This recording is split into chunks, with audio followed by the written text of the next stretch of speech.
हम लोग देखिए कल पढ़े थे बोहर के परमाणु मॉडल, बोहर का परमाणु मॉडल पढ़े थे। आज पढ़ेंगे बोहर के परमाणु मॉडल की कमियां। बोहर के परमाणु मॉडल की क्या कमियां हैं। देखिए पहली बात यह है कि जो बोहर ने अपना परमाणु मॉडल दिया था, बोहर का परमाणु मॉडल केवल एक इलेक्ट्रॉन तंत्र वाले परमाणु पर लागू होता है। और अगर याद रखिएगा बहु इलेक्ट्रॉन तंत्र वाला परमाणु है तो बहु इलेक्ट्रॉन तंत्र वाले परमाणु पर बोहर का परमाणु मॉडल लागू नहीं होता। पहली कमी पाई गई, पहला दोष पाया गया क्या कि बोहर का परमाणु मॉडल केवल एक इलेक्ट्रॉन तंत्र वाले परमाणु पर लागू होगा और ये बहु इलेक्ट्रॉन तंत्र वाले परमाणु पर बोहर का परमाणु मॉडल लागू नहीं होता है। दूसरा देखिए, दूसरी कमी क्या पाई गई इनके में। देखिए इनके परमाणु मॉडल में देखिए ये स्पेक्ट्रमी रेखा है जो आप देख रहे हैं, ये देखिए। और इस स्पेक्ट्रमी रेखा को देखिए, इधर चुंबक का एन ध्रुव है, ये एस ध्रुव है। यानी स्पेक्ट्रमी रेखा को हमने क्या किया, ये चुंबकीय क्षेत्र में रख दिया। और जब इस स्पेक्ट्रमी रेखा को चुंबकीय क्षेत्र में रख दिए तो ये देखिए बहुत इसका विपाटन हो गया। ये जब इसका विपाटन हो गया ये प्रभाव जीमान प्रभाव कहलाता है। आप पूछेंगे कई लोगों से, जीमान प्रभाव बताएंगे ही नहीं, जानेंगे जीमान प्रभाव, स्टार प्रभाव सर, लेकिन क्या है, कैसे क्या होता है, ये आप नहीं जान पाएंगे। देखिए क्या, ये स्पेक्ट्रमी रेखा है और स्पेक्ट्रमी रेखा को हमने चुंबकीय क्षेत्र में रख दिया। और जब स्पेक्ट्रमी रेखा को हमने ये चुंबकीय क्षेत्र में रखा तो देखिए स्पेक्ट्रमी रेखा का ये विपाटन हो गया, बहुत सी रेखाओं में। और जब इसका विपाटन हो गया तो याद रखिएगा इसी घटना को हम क्या कहते हैं, जीमान प्रभाव। कौन सा प्रभाव कहते हैं, जीमान प्रभाव। आइए इसके बाद स्टार्क प्रभाव क्या है। ये स्पेक्ट्रमी रेखा देख रहे हैं आप लोग, ये स्पेक्ट्रमी रेखा है। हमने क्या किया, स्पेक्ट्रमी रेखा को ये वैद्युत क्षेत्र में रख दिया, इधर धन प्लेट इधर ऋण प्लेट। जब स्पेक्ट्रमी रेखा को आप वैद्युत क्षेत्र में रखेंगे तो इसका फिर देखिए विपाटन हो गया, ये स्टार्क प्रभाव कहलाता है।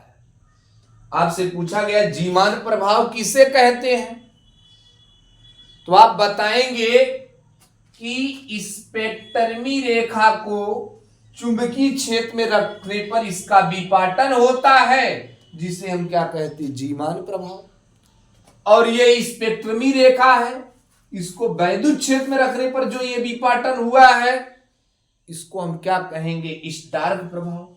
और बोहर का जो परमाणु मॉडल है जीमान प्रभाव और स्टार्क प्रभाव की व्याख्या नहीं करता है।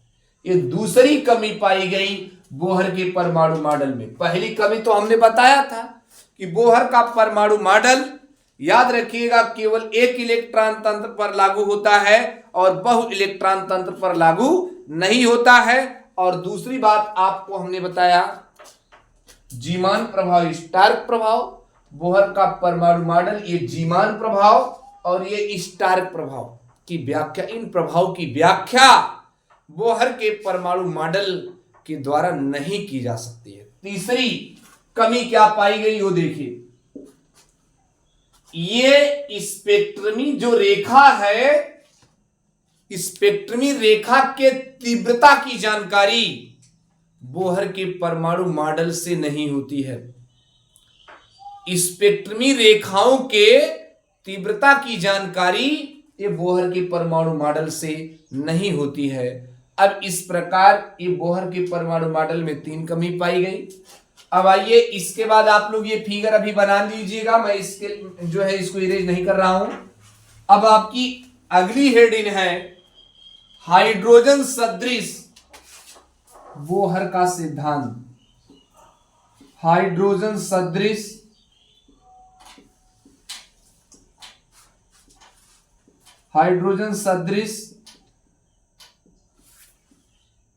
बोहर का सिद्धांत।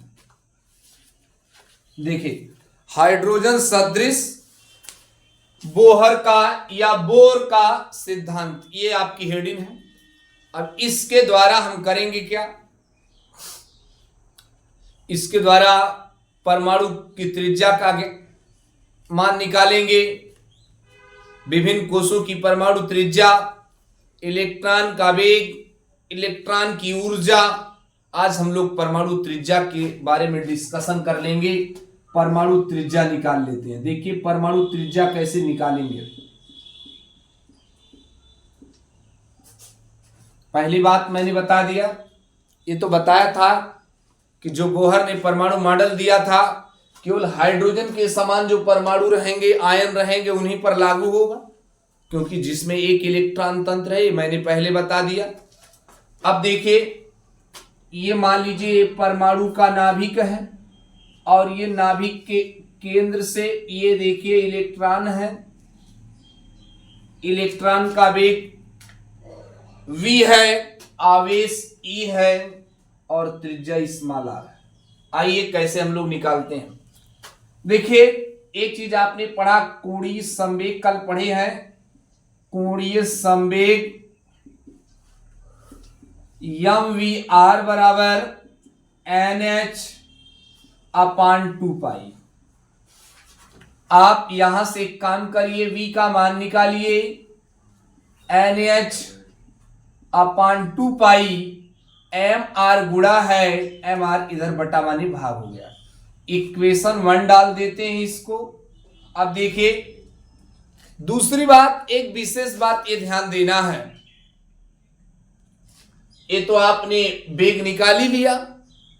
अब ये इलेक्ट्रॉन जब वृत्ताकार पथ पर चक्कर लगाता है नाभिक के चारों ओर, तो चक्कर लगाने के लिए अभिकेंद्र बल चाहिए, और अभिकेंद्र बल कहां से मिलता है, ये नाभिक का धनावेश Zd और इलेक्ट्रॉन के आवेश E, इनके बीच लगने वाले वैद्युत बल से उसको अभिकेंद्र बल प्राप्त होता है।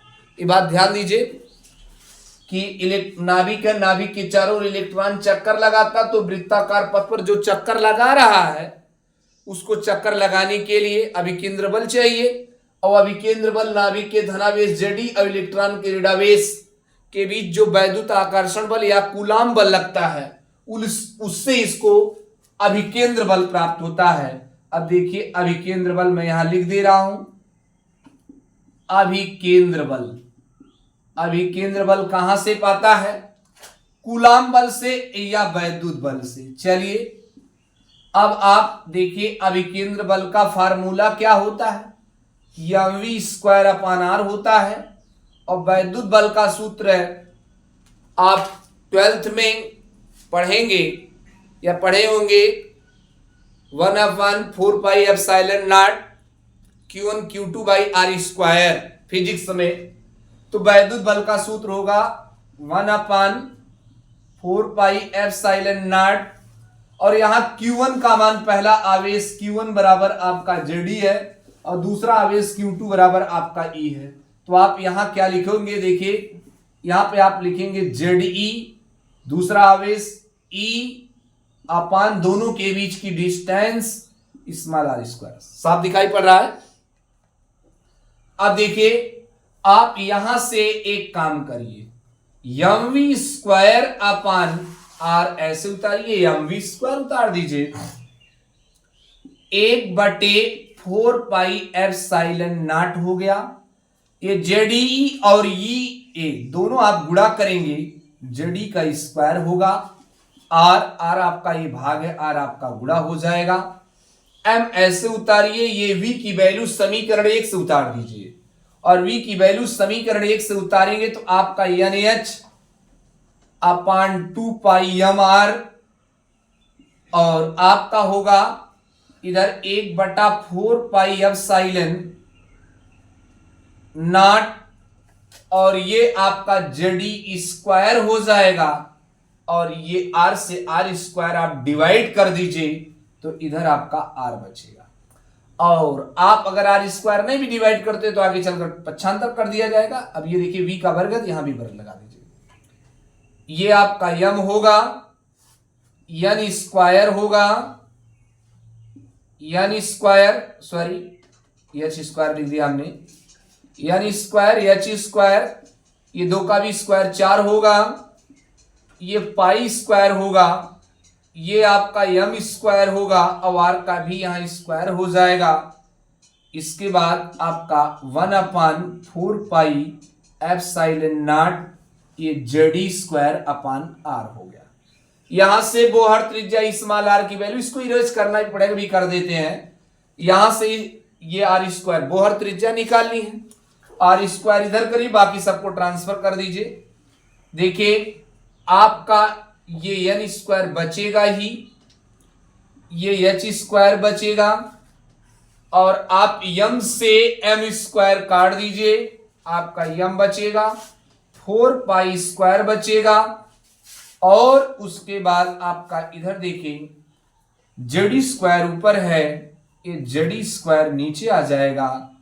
इसके बाद आप एक काम करिए, आप जो है इधर 4 पाई एप्सिलॉन नॉट ये आपका नीचे है, पक्षांतर करेंगे इधर गुणा हो जाएगा 4 पाई एप्सिलॉन नॉट और ये आपका आर स्क्वायर नीचे, पक्षांतर करिए तो आर स्क्वायर ऊपर आ गया, ये आर आ गया। अब आप आर से आर स्क्वायर काट दीजिए, आर से आर स्क्वायर आप काटेंगे तो आर बराबर आपका बचेगा क्या, देखिए क्या बचता है, 4 से 4 कट जाएगा, पाई से पाई स्क्वायर कट जाएगा, आपका बचेगा क्या, एच स्क्वायर बचेगा, एप्सिलॉन नॉट बचेगा। इसके बाद जो है आपका क्या बचा, यहां से पाई स्क्वायर काटोगे तो आपका एक पाई बचेगा और उसके बाद जो है ये आपका यम बचेगा और ये आपका ई स्क्वायर बचेगा, ये इतना ही बच गया। और बगल क्या बचा, देखिए ऊपर यहां एन स्क्वायर और बाई ए जेड स्क्वायर, नहीं जेड स्क्वायर का नहीं जेड, ये आपका आ गया परमाणु त्रिज्या या बोहर त्रिज्या आ गई। अब देखिए इतनी बात हमने निकाल लिया, अब इसको देखिए इरेज कर देते हैं, बिना इरेज किए होगा नहीं भाई, इरेज करना ही पड़ेगा।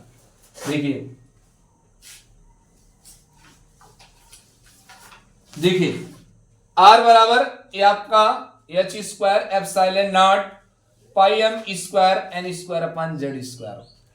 अगर आप इसको एच की वैल्यू प्लांक नियतांक होता 6.63 गुणे 10 की पावर -34, आप एप्सिलॉन नॉट का मान 8.85 गुणे 10 की पावर -12, पाई की वैल्यू 3.14, एम की वैल्यू 9.1 इंटू 10 की पावर -19 सॉरी 10 की पावर -31 यानी 9.1 गुणे 10 की पावर -31 किलोग्राम। इलेक्ट्रॉन के आवेश का मान 1.6 गुणे 10 की घात -19 कूलाम। सबकी वैल्यू रख के अगर इसको सॉल्व किया जाएगा तो आप उसके बाद एंगस्ट्रॉम में बदला जाएगा तो 0 कितना आएगा था